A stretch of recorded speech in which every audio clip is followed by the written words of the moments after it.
Triunfo ontem lá em Maceió, tem vídeo de análise desse jogo aqui no canal, mas o vídeo de hoje é para falar sobre o mercado de transferências. O Bahia está correndo contra o tempo, isso porque a janela fecha no dia 7 de março e o Bahia está correndo para reforçar duas posições que nesse momento são prioridades para a equipe.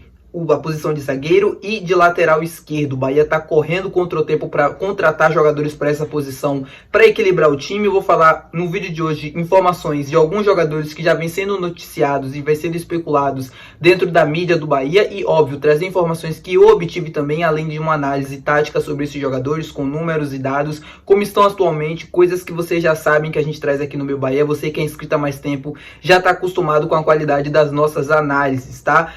Se você ainda não é inscrito, não sei o que tu tá perdendo, cara. Se inscreve aqui para dar uma força pra gente, deixa teu like aqui também, porque é muito importante pro vídeo, pro canal e consequentemente você ajuda o Esporte Clube Bahia. Então se você puder dar essa força pra gente, eu agradeceria muito. E já vamos começar o vídeo pra gente não perder tempo, meu povo. Eu vou falar do primeiro nome que eu vou comentar no vídeo de hoje aqui com vocês, que é o do zagueiro Marlon do Fluminense. O Preto Casagrande, que é um youtuber nesse momento, que ele foi ex-jogador do Bahia, tanto do Vitória também, que tá falando bastante sobre o mercado de transferência da dupla Bavi, soltou o interesse do Bahia no zagueiro Marlon, que pertence ao Shakhtar Donetsk da Ucrânia e que nesse momento está emprestado para o Fluminense, que tem passagens pelo Nice da França, além do Barcelona também pela Europa. É um bom zagueiro na minha visão. Ele no Fluminense não conseguiu se firmar como titular, mas sempre tá entrando, sempre tá jogando. Ele participou da final da Copa Libertadores, participou também já de alguns jogos nesse início do ano também lá no Campeonato Carioca, e o Preto trouxe essa informação. A informação que eu obtive é que o Bahia não trata a contratação dele como prioridade para esse momento. É o jogador que está dentro do radar, que está sendo visto pelo Bahia, pelo sistema de scout do clube, mas que a prioridade, a opção A nesse momento não é o Marlon. A confirmação da contratação pode vir a acontecer posteriormente. O que eu tô falando aqui não é uma verdade absoluta, é apenas a informação que eu obtive. Respeito muito a do Preto também. E, enfim, a minha visão, e aí olhando de fora e analisando esses interesses do Bahia nas contratações dos zagueiros, eu vou falar sobre mais um, que é o Pedro Henrique do Atlético Paranaense, e me indica duas coisas pelo menos.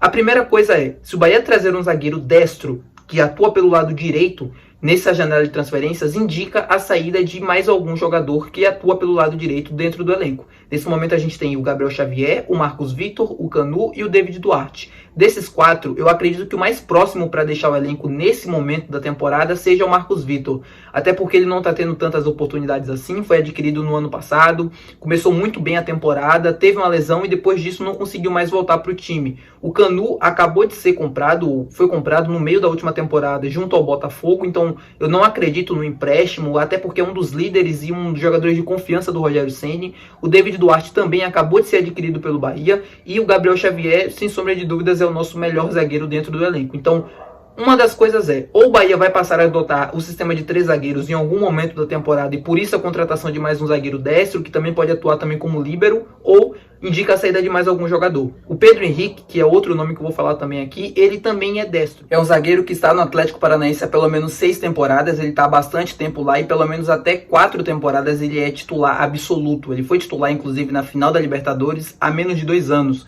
Vestindo a camisa do Atlético Paranaense. Ele chegou lá vindo emprestado do Corinthians, aí depois o Atlético adquiriu ele em definitivo e depois, nos últimos 4 anos pelo menos, ele vem sendo titular absoluto da equipe. Teve uma lesão importante de se destacar no ano passado, no meio da temporada, no jogo da volta da Copa do Brasil, das quartas de final contra o Flamengo. Depois disso ele voltou, mas ainda não conseguiu ser o titular absoluto da posição, e tem um detalhe importante também que pode facilitar a saída dele nesse momento. O Atlético Paranaense na temporada passada adotava um esquema com 3 zagueiros, era uma linha de 3, de 5 com os alas, enfim, como você queira chamar, e facilitava porque tinha muitos zagueiros, então você jogava sempre com 3, dava oportunidade para muitos deles.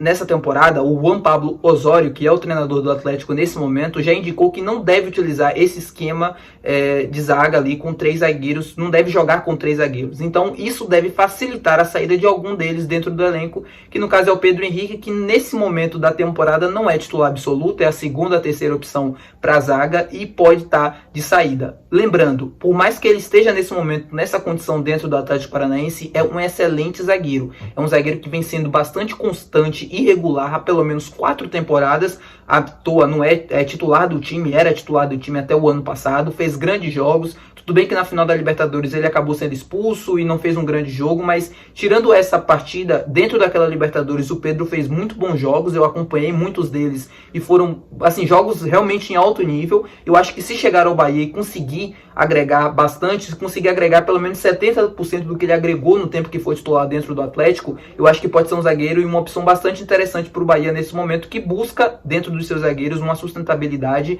e uma maior confiança. O Cuesta conseguiu dar isso em pouquíssimos jogos pelo lado esquerdo, sempre que atuou foi um zagueiro muito consistente, muito bom nas ações, controlando bem a bola, distribuindo bem o jogo, é um zagueiro construtor. E o Pedro Henrique jogou por muito tempo em uma linha de 3, então por característica essa equipe também constrói bastante. Eu acho que ele pode ser bastante útil e importante para o Bahia dentro desse novo sistema de jogo que a equipe está tentando adotar nessa temporada. Eu acho que tem tudo aquilo que o Rogério gosta, por isso que eu acredito que nesse momento a contratação dele seja mais mais acessível do que a do Marlon hoje no Fluminense.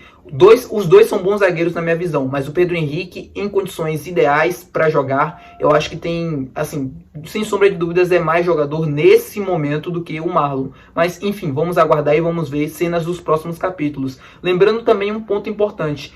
No momento em que o Pedro Henrique se machucou, ele teve uma lesão no tornozelo na última temporada, ele estava sendo negociado, ou estava em negociações com o Braga de Portugal, que nessa atual temporada do futebol europeu estava disputando a Champions League. Foi eliminado, foi para a Europa League, mas enfim, se não fosse a lesão, o Pedro Henrique estaria compondo o elenco do time, que estaria jogando a Champions nesse momento. O Braga é um time de segunda prateleira ali em Portugal, não está sempre brigando pelo título, mas está sempre ali na parte de cima da tabela, uma equipe muito tradicional, e por muito pouco o Pedro não deixou o Atlético para ir para o futebol europeu. Teve a lesão e aí as negociações esfriaram, as conversas entre ele, empresário e clube de Portugal esfriaram e ele acabou não indo mais. Outro nome que eu vou falar para vocês é o do lateral esquerdo Marlon do Cruzeiro, que, olha, para mim é um dos homens que mais me agrada, porque fez um extraordinário Campeonato Brasileiro em 2023, muito bom, muito consistente, muito participativo em gols, assistências, tá sendo assim nesse início de temporada também, com certeza é um dos grandes nomes para essa posição dentro do futebol brasileiro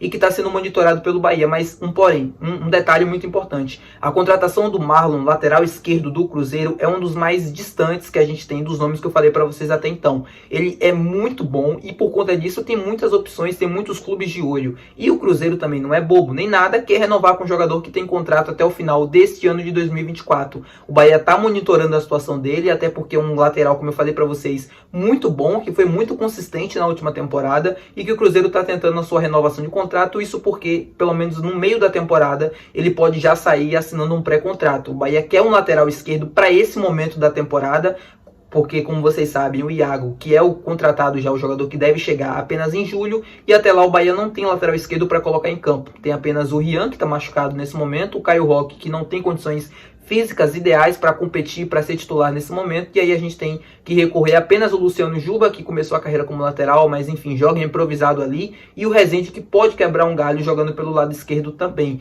Então a contratação de um lateral esquerdo e de mais um zagueiro, nesse momento, são prioridades para o time fechar a janela. Se a janela fechar no dia 7 e o Bahia não tiver contratado ninguém ainda, o Bahia só vai poder contratar jogadores que estão livres no mercado nesse momento. E aí as opções ficam mais reduzidas e o Bahia, óbvio, não quer isso. O Bahia quer a contratação de um lateral e de um zagueiro para essa temporada, óbvio, mas para esse início de janela, perdão. E o Marlon surge como um dos nomes que estão sendo monitorados pelo clube, é um lateral muito, assim, consistente, de verdade, em números defensivos quanto ofensivos, fez um campeonato extraordinário, apesar do Cruzeiro ter tido um campeonato muito ruim. Começou muito bem, teve uma situação muito parecida com a do Bahia, né? Começou jogando bem, teve alguns jogos muito interessantes, mas os resultados não conseguiram acompanhar. E aí houve a troca do técnico e a mudança no estilo de jogo, a decadência, o declínio do time, e o Marlon, óbvio, foi acompanhando junto, mas mesmo assim ainda sendo um dos principais destaques da equipe. Se viesse para mim, iria agregar muito nesse momento e seria muito útil nesse início de temporada. Para mim, o Iago, nesse momento, até porque a gente ainda não tem outro lateral esquerdo, chegaria para ser o titular absoluto da posição. Ele vem jogando muito bem lá na Alemanha. Eu não sei se vocês estão acompanhando a Bundesliga, mas dos jogos que eu acompanhei dele, sempre foram jogos muito bons, superando até a minha expectativa sobre ele, bem ofensivamente, atacando bastante veloz também. melhorando o sistema defensivo dele, que é a sua principal decadência. O futebol alemão, por natureza, é um futebol que ataca bastante, que é bastante ofensivo, e por isso a gente vê muitos gols na liga. E o Iago vem melhorando o lado defensivo dele, apesar disso, os números dele são muito bons nessa temporada. Mas, enfim, chegaria para ser titular absoluto. O Bahia tenta a contratação de um lateral até a chegada dele para conseguir sustentar a posição, né? Até porque a gente vai ter jogos também do Campeonato Brasileiro entre lá. A contratação de um lateral por compensação financeira nesse momento é o que maior dificulta, é o que faz a negociação demorar com qualquer jogador. Os clubes não querem liberar, ou querem esperar até o final para liberar os jogadores por um valor mais alto do que realmente eles valem. E o Bahia não quer pagar valores absurdos em jogadores que não valem tanto isso, né? Não é o perfil do Grupo City fazer esse tipo de coisa. Então vamos aguardar como é que se deve chegar até o final da janela, até o dia 7. Se a janela no dia 7 fechar e a gente não vê nenhum lateral esquerdo chegando no CT Evaristo de Macedo, quer dizer que a gente vai ter que contratar um lateral que nesse momento está livre no mercado. E aí, como eu falei para vocês, as opções ficam escassas. Mas é isso, vamos aguardar, vamos ver. Espero que vocês tenham gostado do vídeo, da análise também. Se você gostou e assistiu até o final, não se esquece de deixar o teu gostei aqui. Não se esquece também de deixar o teu valeu aqui embaixo, porque ajuda a gente na questão do canal, né? Para conseguir comprar equipamentos e coisa do tipo. E se inscreve se você ainda não é inscrito, tá? Feito tudo isso, até o próximo vídeo. Valeu e muito obrigado por ter assistido até aqui.